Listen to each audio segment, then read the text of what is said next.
So now we're going to talk about God and creation, okay? What it means to be God, to be a creator, who God is, that God exists, etc., okay? So if theology is the study of God, if it is the using of our reason to understand God and His actions in the world, then there are some fundamental things we have to understand before moving forward. We first have to understand what we mean by the idea of the word God, right? I mean, a lot of people use that word and have actually different meanings by it.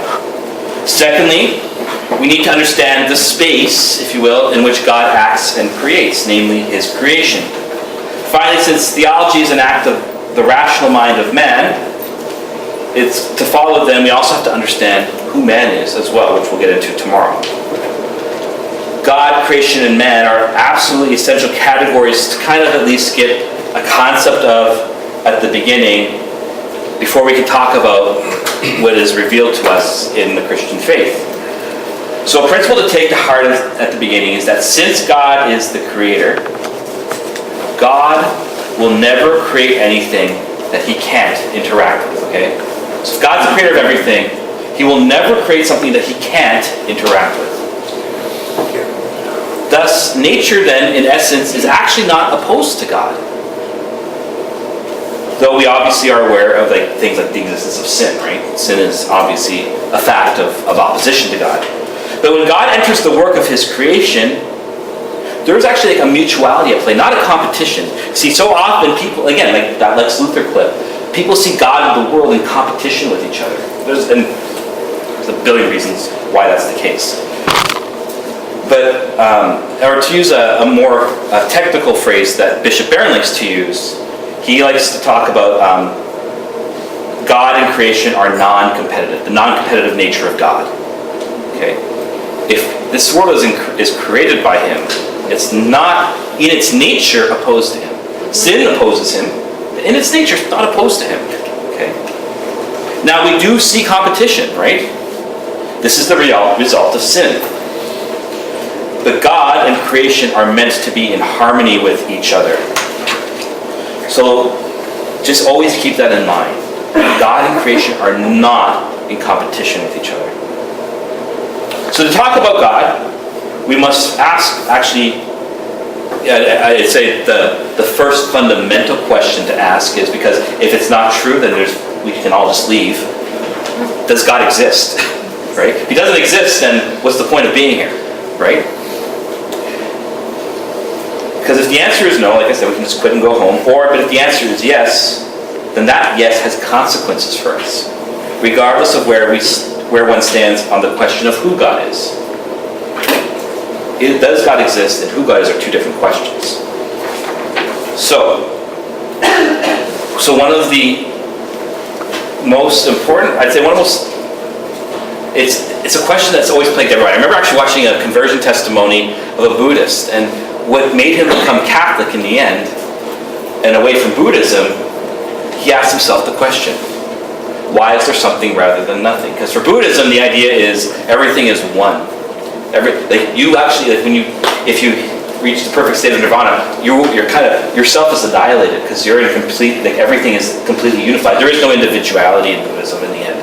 It destroys individuality. And he says, well, if this is the case, then what's the purpose of all this? Why is this here then? This doesn't make any sense. He asked the question, why is there something rather than nothing? And every ancient civilization attempted to explain the origin of the world. The pre-Socratic philosophers saw the whole of creation as always existing. It's a very pagan worldview. The universe, or the cosmos, always existed. There is no beginning. There is no end.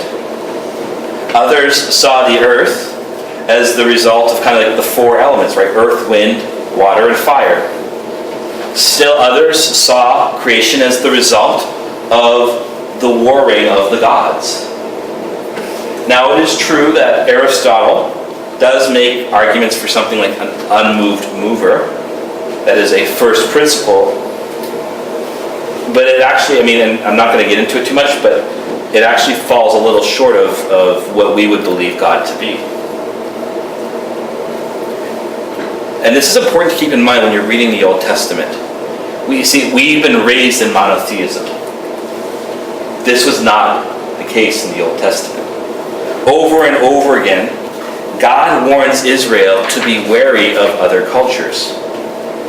Because Israel was the only culture that believed in monotheism. Right? Does everybody know what that word means, monotheism? One God, right? One God, right? One God. Mono, one. Theism, theos, God.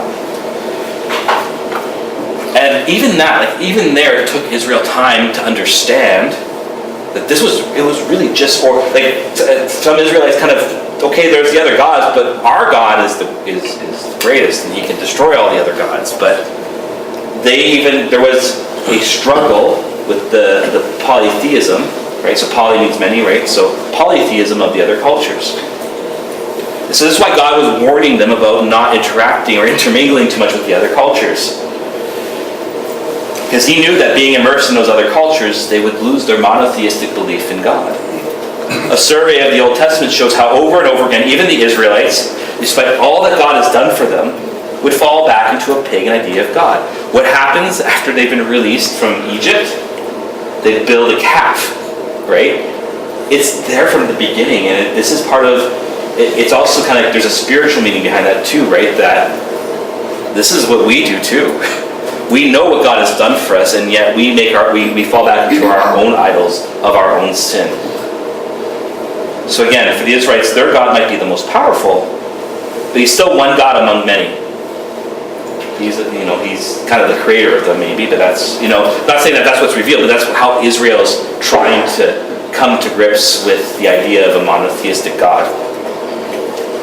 But the revelation in Israel really does bring a new category about God. That this is a God who's somehow above the universe, outside of it, greater than it, outside the cosmos. He is not simply a God in the universe, okay? He is the creator of the whole universe. He is outside of it. Now, again, because we've been raised in a monotheistic culture, we don't comprehend just how revolutionary a concept that is. That changes everything. But I think the fact that the Israelites were constantly tempted back towards a pagan view just shows you how difficult it was for them to internalize this new reality. But because of Israel and Christianity, monotheism becomes a kind of standard worldview that slowly becomes the dominant view about God.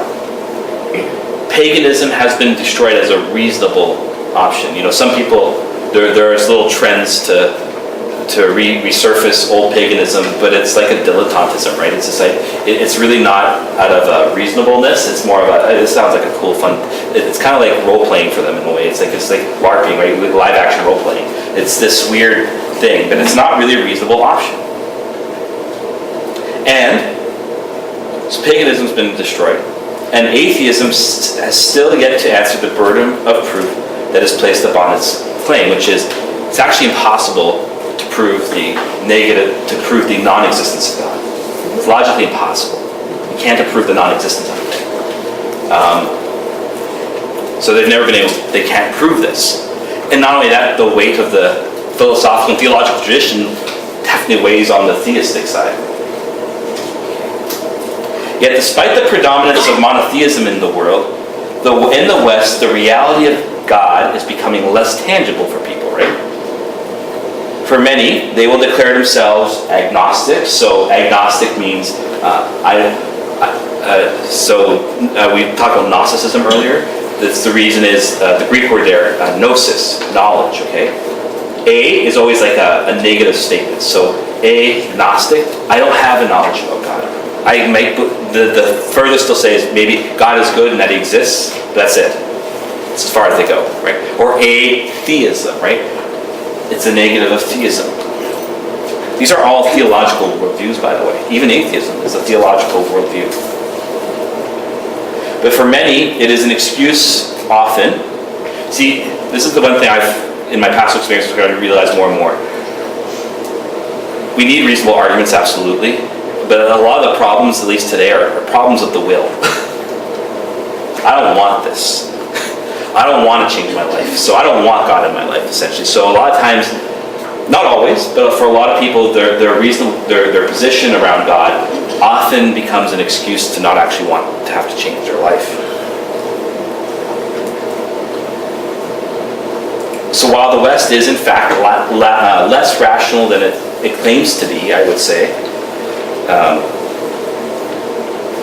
we must first find ways to present these discussions.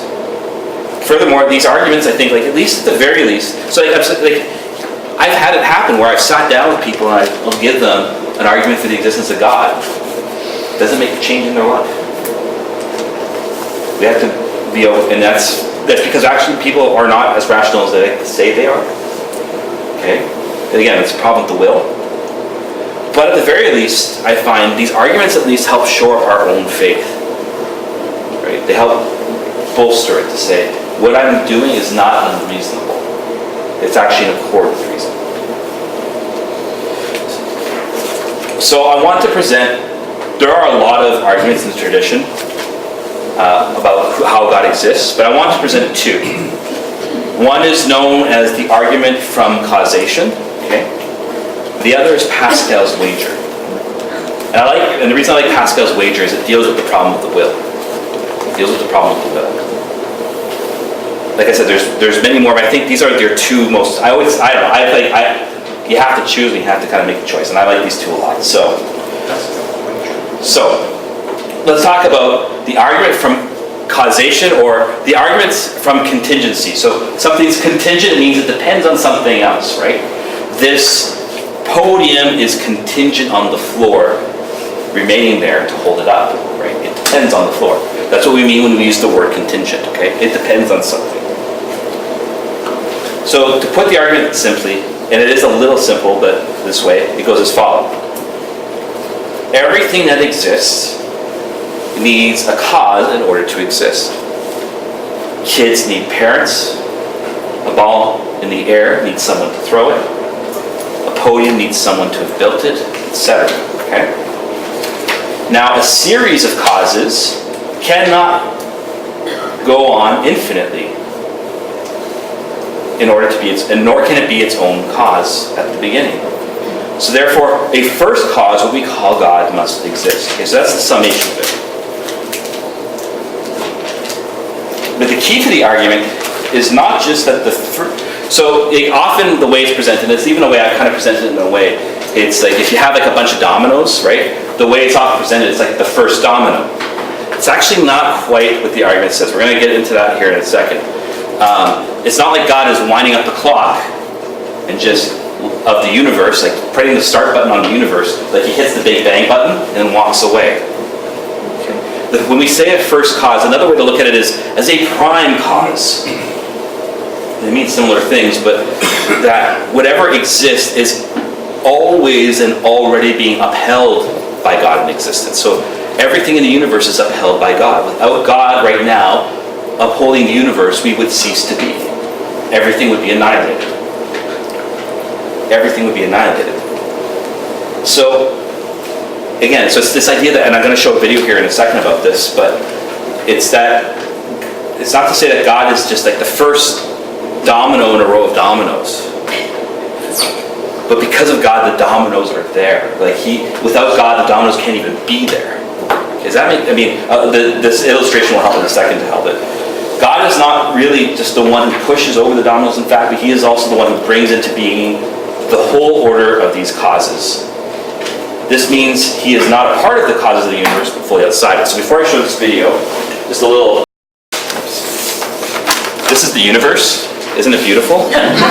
This is all the causes in the universe. I'm such a great artist, I know. Okay? We're not saying that God, okay, is here kind of pushing over the first domino. No, that's not the way it works. Rather, in a way, like, all of this is upheld in God, okay? So God's not just like above it, but he's also holding the whole order of existence in itself. So that at every cause, God is there as the first cause.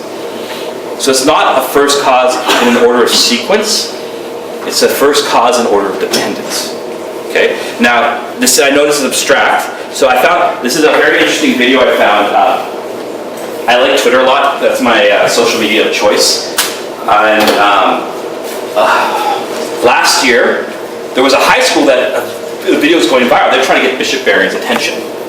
And in this video, they were just trying to get him to judge some videos. But they used an example about this argument that I thought was absolutely brilliant. And so I think it'll help illustrate what I've been talking about abstractly here. That kind of gets it across. So that's the argument for contingency. It's this idea that God is the cause of everything, and He's always, even now, upholding it. And without that, nothing could possibly exist to be. So it's not just first in the order of a series, it's actually also in the order of dependence. Okay? And the cello. So it's essentially, if the universe is a cello, God is continually kind of putting the bow, if you will, across the universe. And across all creation, constantly, even now, always actively creating. Okay? So that's the first argument.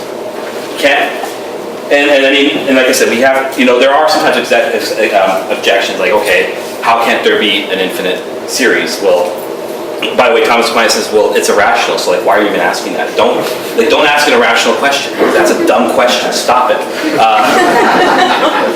You're surprised how much sometimes people push it, though. But you can't prove, because if you have infinite causes, then actually there's nothing, it gets really complicated and weird. But this is it. There has to be a first cause, not just at the start, but actually of the whole series, okay? But I think of the two, I think this one is actually in a way more important today. And this is Pascal's wager. So Pascal's wager comes from a philosopher from France in the 1700s by the name of Blaise Pascal. Okay. I think it's not only persuasive, but I think it recognizes a practical problem in modernity, the practice of the search of God. It places, not just logically, but I even say at the heart of the will, a very strong proposition that is difficult to see any way past. But I think it also answers a deeper problem. See, because one of the issues we face, we're actually moving out of modernity and into post-modernity, and with that is the loss of a sense of meaning, or at least of a loss of a sense of objective meaning. So, because post-modernity, the idea is I create meaning for myself. Okay? And so, but with that means there's a loss of meaning, though, too. And so, the reason there's a loss of meaning is there's a loss of purpose. Meaning comes from purpose, and those two things always go together. But that question of purpose, it's weird. I don't know a single human being who hasn't been pushed by the question of purpose. Why am I here? Why do I exist? What's the point of being here? Right? This is a question every human asks. And so if that question of purpose cannot be avoided, neither can the question of meaning. And that these questions really undergird every thought, every action, every word. Yet I think also today, man feels an existential emptiness. So in his existence, in the way he lives in the world, he experiences an emptiness. And he feels this tension between the loss of meaning, okay, and yet this constant pressing question of the search for meaning. Why am I here? But the reason this tension has grown is because we've lost that eternal orientation. And there's a lot more reasons for that. That's just like a simple overview. But as Ratzinger puts it in his book, Christianity and the Crisis of Culture, we live as if God does not exist, which removes the end, so that's like the last cause, the thing we are oriented towards, the meaning and purpose of life. When we aren't orienting our life towards something, it loses its meaning and purpose. The problem, and a lot of people will create temporary meaning, right? Well, my job, my family, etc. But these things too pass away. That's why a lot of people, if they lose a job or a family member, they go through a real crisis. Because the thing that they thought was the ultimate source of their meaning is now gone. And so now who am I? Why? These are deep problems that people face. But the thing is, these are good, intermediate ends. But there is an ultimate end. Why am I here? What is the purpose of life? So this is why Pascal's argument is an existential argument. That is to say, it speaks to man in his lived experience, in the heart of his soul. So we're going to break it down. Okay? So I bring back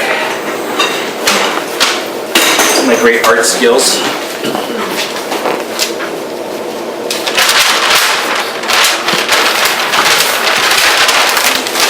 All right. So, God either exists or God doesn't exist, right? Can anybody think of a third possibility? No, you can't. There's just one or the other with this question. But then if God might exist, then that's a question of it's how do I want that? If you're going to say might, then you're still asking the question, is he or isn't he? Right? If you're asking the question of might, you're still asking that question. It's just putting it differently. We're asking the question, does he or doesn't he? Okay. So the answer to either option is you can live as if God exists or as if God doesn't exist. Okay. So I'm gonna.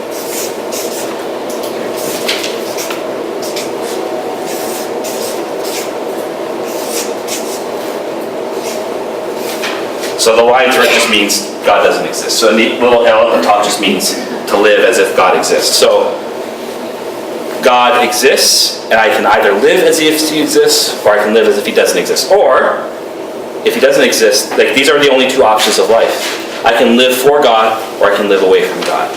Okay? Now, Pascal mentions that if God does not exist, then there is no real meaning or purpose to life. This is the fact. This is why, Nietzsche, who is one of the great kind of sort of atheistic philosophers, he's right when he says that God is dead, and he's like in his "Thus spoke Zarathustra," the poet or the prophet comes down, kind of screaming at people, saying, "You say God is dead, and yet you live as if he still exists." Because if God doesn't exist, there is no meaning, there is no undergirding of morality. Nothing has meaning. Nothing. Like, if you lead that to its logical conclusions, not even words have meaning. Nothing has meaning. It's all about power. Okay, it's all about power. So everything loses. So God does not exist. There is no real meaning or purpose to life. Everything loses its value and meaning. Thus, either choice to the non-existence of God is value neutral, right? So if God doesn't exist, there's no meaning or purpose to life. So, if I live as if God exists, or if I live as if God doesn't exist, really, there's actually no meaning or purpose to either of them. So really, none of these options make sense in response to this question. Okay? If you live as if God exists, you don't gain anything. And if you live as if God does not exist, you don't lose anything. It's value neutral. Like, there's no gain or loss happening here. That's why it's called a wager, okay? The stakes, though, are raised if God does exist. If we live as if God exists, then we begin to search for him in our life. Like, if we start, even if we don't believe God does exist, I'm going to, I have some issues with some of the stuff he has to say, but this guy has Jordan Peterson does have this really good principle, right? He says, I live as if God exists, right? That's what he says. I live as if God exists. That is, and so it's not just an intellectual proposition, it's a lived thing. I'm going to be searching for this God who I think is there. Okay? So we begin to pray. We begin to live, at least to live according to basic moral laws. And etc. And then etc. And then, God willing, we can spend eternity with him. So we're starting to search for him. Okay? We're starting to search for him. But if we live as if God does not exist, and he does exist, then we are rejecting God and the purpose of our life. And it means we lose everything. It means we lose everything. So what Pascal's saying here, he's saying, whether, in other words, we don't even care about this question in a way. The real question is this, in regards to this. And he's saying the only reasonable choice, if you're a betting man, is to live as if God exists. Does that make sense? Mm-hmm. And so Pascal's purpose isn't just to bring people to an intellectual certainty about God. He's dealing with the will and lived experience It's his way to encourage people to live a life for God. This is why he says, this is why you experience like nihilism and existential angst, because you're going contrary to what is the most reasonable option in your life. You're running away from that which brings a coherence and meaning and purpose. And Pascal really believed that if you honestly lived this way, or at least attempted to live this way in your life, through practice, you would begin to see the fact that God is actually real. So, to sum it up, God either exists or doesn't exist. And in response to both, you can live as if he does exist, or live as if he doesn't exist. If he doesn't exist, neither of these have any meaning. And so this can't really be considered in our equation. But if he does exist, we either gain everything or lose everything. So what is the most reasonable option to live? Could I ask a question? Yeah. I can't remember if you said at the beginning of our session. Yeah. Jump into questions. The problem that I have with that is that you make an argument for God, and at the point you were making the argument, we're talking about a first mover, a prime mover. And I agree with that. You then go on to Pascal's wager, which isn't about the existence or non-existence of a prime mover. It is about the existence or non-existence of God, who is a prime mover plus God is our relationship with this prime mover. God is the prime mover's conscious intervention in the world. What your question earlier was, is there any third alternative between God or not God? What about God, a prime mover without the additional attributes of God, or no prime mover? Where is Pascal's argument if you believe in a prime mover but don't have anything to say about your relationship with Christ or with God? So, when we're talking about the concept of God, in a way, we have to take that argument from contingency. Well, we're not making an argument from contingency. If God is, if without getting into theological revelation, the idea of if there's a God, not only is he, when we're even talking about the argument from contingency, we're not just talking about the first cause, but he's also involved. In other words, there's always a relationship between God and creation, even just on a basic principle of who God is. So Pascal's arguing about a relationship, because even the argument from contingency is actually talking about that creation is in a relationship with God. So contingency, so this is because what you're kind of getting at is that there's different theories about who God is. Like, so is God theistic? That is there a relationship between God and creation, or is he deistic? He's kind of like the first start. He presses the start button and moves away from creation. There's no relationship between him and creation. St. Thomas would say that the deistic possibility is actually logically impossible, because God has to uphold everything. Again, contingency means dependence. Okay, so if contingency means dependence, then I'm always in relation. So if I'm always in relation, even if so that's the logical question. So what Pascal is dealing with, the existential question. If I'm going to just talk with the bare minimum of who God is, he has to be someone who upholds creation. He has to be. That's like a basic. Otherwise, we're not talking about God anymore. That makes sense. We're talking about maybe another principle in the universe, right? And that's what some of the Greeks do and said, etc. So what Pascal is saying, if we're talking about God, it has to be a relation. Now it's true, some people say God's not relational, so I think that's where the discussion has to get back around to the idea. What do we mean by contingency? Is he just someone who starts a row of dominoes?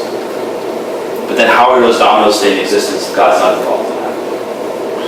No, God has to uphold it still. I don't know if that answers everything. We talk more afterwards, but that's my initial response. So yeah, so for Pascal, it's definitely a God of relationship. Not like that. There has to be, like, just on a philosophical level, God has to uphold this, right? God has to uphold this. And so the best wager to make is to live as if God exists. Because if God doesn't exist, well then you've lost nothing. But if he does exist, you've gained everything. While if you live, if he doesn't exist, you haven't lost anything. You haven't gained anything either, by the way. Because, great, you lived a hedonistic lifestyle, but if there's nothing surviving after this, it means nothing. Literally nothing. Okay? And if you live as if God exists in this time, again, it means nothing. You gained nothing. But if you live as if he did exist, you gained everything. Okay? So he's trying to push people to search for God in this, at least. So it's not a logical argument. It's an argument to touch our existence and to push the will to search for God.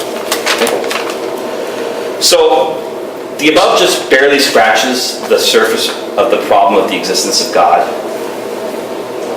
but it gives us a starting point. But I think this is what I call the practical problem of God. This is our contemporary concern. The issue is the cultural undercurrents that make belief in God not so much unreasonable as it does make it unpractical. But as theologians, it's our job to wrestle with these problems, to think and pray over them. So with this section, I want to kind of not so much try to answer a question, but to make you aware of a problem we're facing that inhibits people to make a practical choice for God. And so I bring it up because I want you to wrestle, when you go home tonight and stuff, wrestle with it, think about it, pray about it. Because when you do, you'll be better positioned to help people see not just the reasonableness of God, but the practicality of God. So again, we are in a culture that either explicitly or implicitly has lost its faith in reason.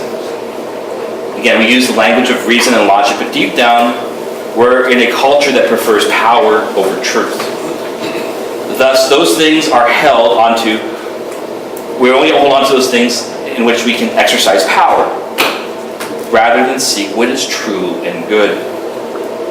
To add to this, there's other issues. We're heavily subjectivized. So that means like subjectivization or subjectivity is the self, right? We're very self-focused. I determine my own truth, right? That's how we often see it. Rather than making a mortification for the sake of a truth that has revealed itself to me. With this comes a heightened emotionalism. Again, I'm being very broad here, okay? There's a lot more to say. Whereby feelings are often more important than what is right? How many TV shows have you seen do you feel love for me, right? How often do you hear that phrase? Again, not saying that's not a part of love. Affectivity is a part of it. But that is the heart of love for people. And so when the feeling goes, so does love. So we've essentially destroyed a part of who we are. So before going forward with this, I think this is a core principle. I hope you kind of when you're done after these 5 sessions, my hope is you'll remember this one, okay? Because this is going to help you navigate the problems that we're going to encounter along the way. And the principle is it's the principle of paradox, okay? The principle of paradox. By this I mean, truth and existence are not opposed to each other. They need each other, okay? When Luther was talking about God is either all-powerful or all-good, we wouldn't say it's an either-or, it's a both-and, okay? Thus, even on other areas, it's body and soul and spirit, but we'll get into that tomorrow. God's sovereignty, right? And our freedom, like infinite freedom and finite freedom, they both go hand in hand. Emotions and right action are both important. Paradox says that things that are true are those which are both true at the same time. So, and this actually, if you're ever looking for a great book to read on this, I highly recommend G.K. Chesterton's Orthodoxy. This is where he talks about this. And he says, what convinced him of the truth of Christianity was this. Well, some people say Jesus is too rich, and some people say he's too poor. Some people say he's a drunkard, and others say he's someone who fasts too much, right? He says he's the Son of God, and others just see him to be just a man, and so on and so forth. And he says it's either one or the other. And what convinced Chesterton of the truth was this opposition of people. He says, oh wait, they're both right, because it's both of these at the same time. He's someone who lives an excessive conviviality in life, and an excess and an extreme kind of aesthetic discipline, right?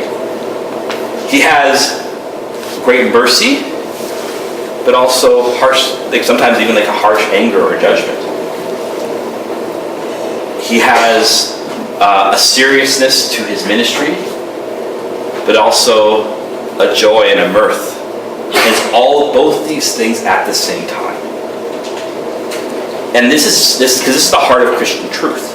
It says it's not either or, it's both and. Okay? We call it the Catholic both and. This is essential for grasping when we're trying to wrestle with these problems. Okay? So at the heart of, so getting back to what we're talking about, the heart of all these problems is, so these are rooted in a lot of philosophy, and I'm not going to get into all of them, but like you have your usual bugaboos of Enlightenment philosophy. Immanuel Kant, René Descartes, Hegel, Nietzsche, Heidegger, all the fun guys. Trust me, they are boring to read. Oh my gosh.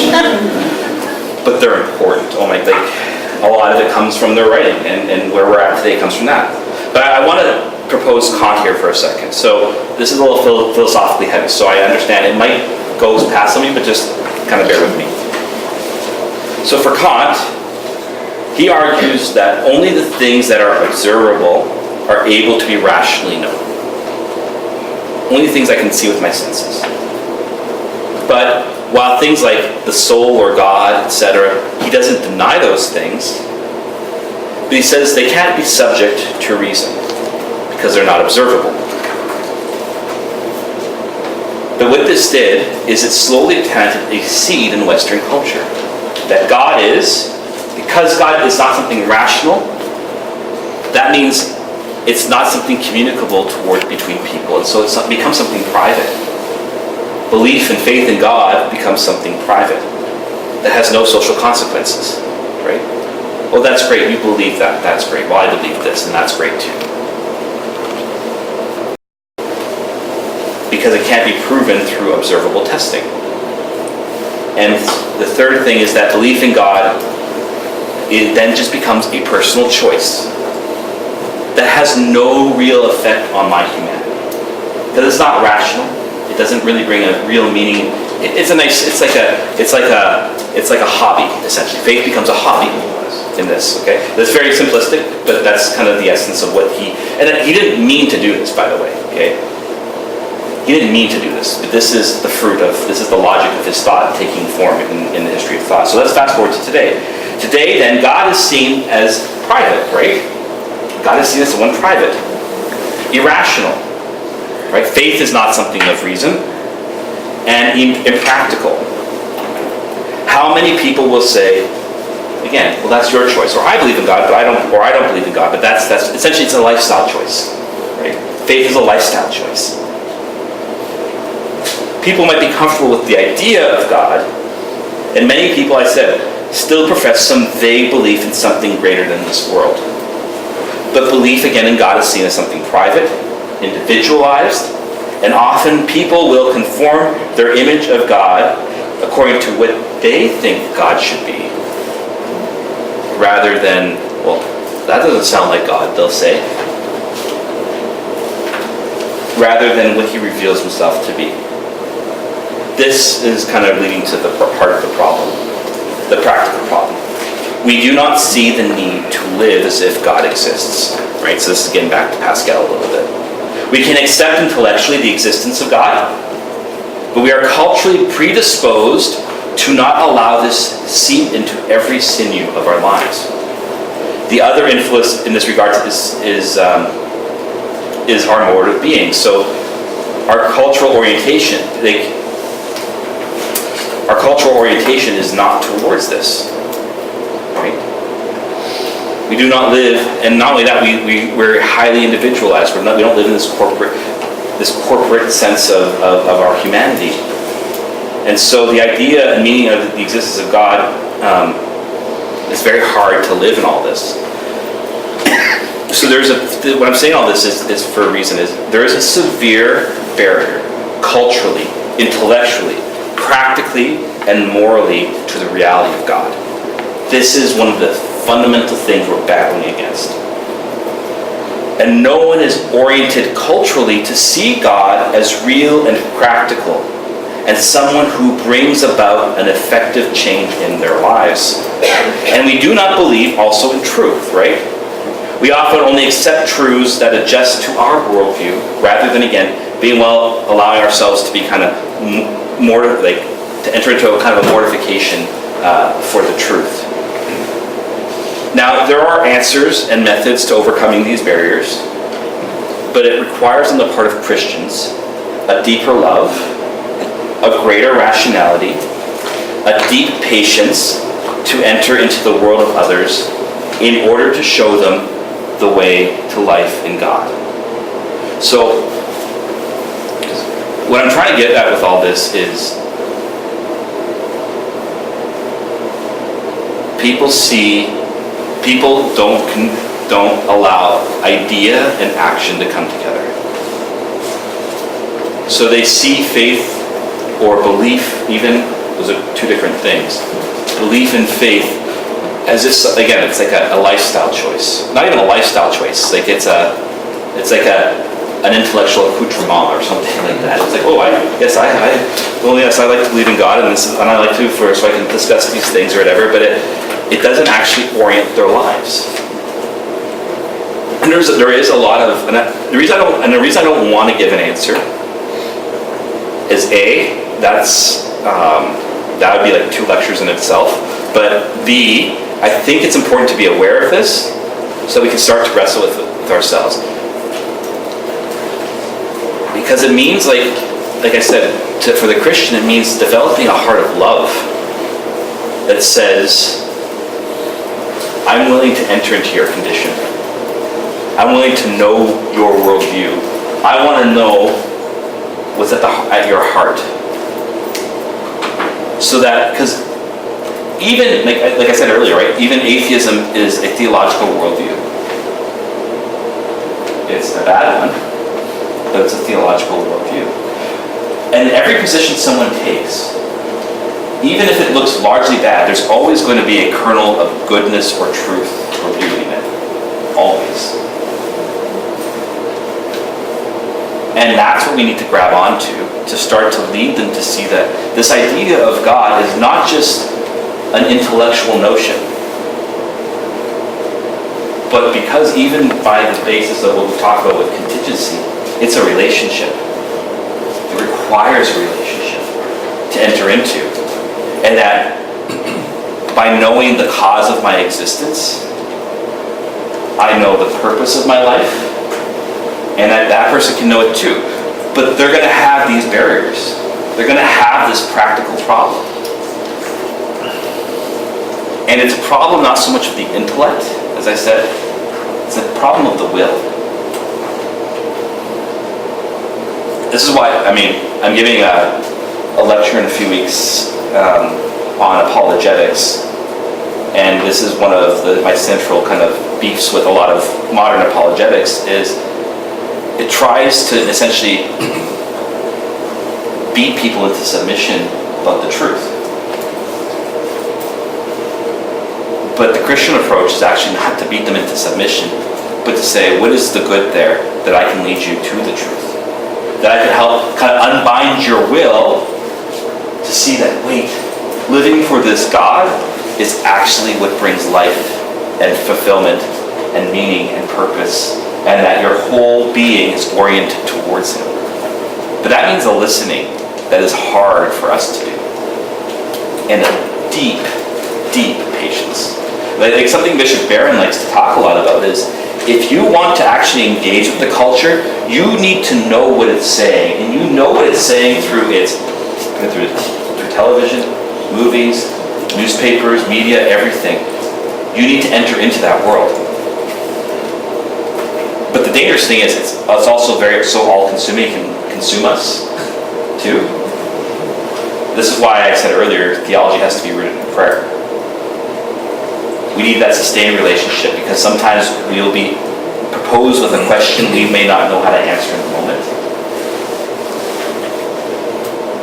And if we're not praying, it will consume us. It will consume us.